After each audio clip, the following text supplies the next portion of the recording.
dito, dapat tayo nakakainis ka. Sa tuwing binubulog ka ni Makibor, sa tuwing pinagtatamulan ka ni Aling Marites, nasasaktan din kami. Kasi pamilya mo rin kami, dahil pamilya ka sa amin. Dahil hindi mo kami iniwan, kaya hindi ka rin namin iiwan. Tanong, sa tinanin mo naman ang totoong pamilya mo. Kami, dahil ngayon kami yung totoong pamilya.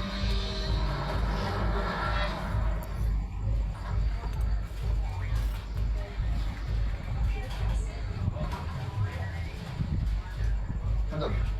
Stanford? Wala dito eh. Ha? Baka nasa opisina niya. Ito nagpalipas ang gabi. Nandun? Tingnan mo nga. Teka, hanapin yung dami sa labas. Ay, pagluwag na kay makuha ng video. Ah, okay.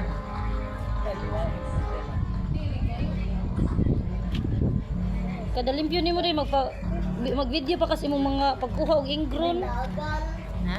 Mag-video ka pagkuha og ingron. Post ni mo sa YouTube. Nandun mo? Nandyan?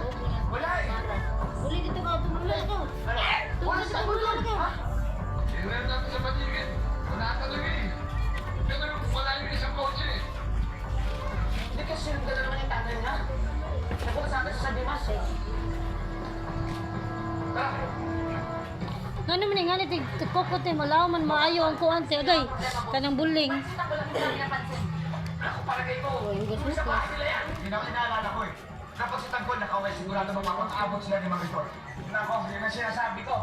Pag nag-abot siya si Mang Ritor at si Tangkol, isa sa kanila mamamatay. Eh, sundan niyo yung kaibigan niyo. Sigurado rin ko wala mas mangyayari sa kanya, ha? Sa pinakahan ng negosyo natin, tumawag kayo, balik ang problema. Sige boss, tara, Chris, tara!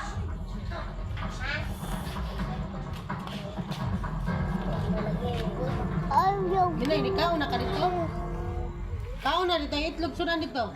Ako, kaon ako minay, malakaw. Uy, masamad ako, mama. Samad na. Ayaw lukog. Ay, Brenny! Ayaw lang ba? Ang butika, bibili ako ng gamot ko. May papabili ka ba? Mama. Oo, no, dyan. Ay, Kamatot sa nana oy. ay, papa. Ay, sigluwag Ariana ba? Awa. Ano pong pangalan sa pamilya ng gamot ni Lola? Ina. Pagpalit ako. Tubig. Bada, pati. Atong roto ah. Buang ka.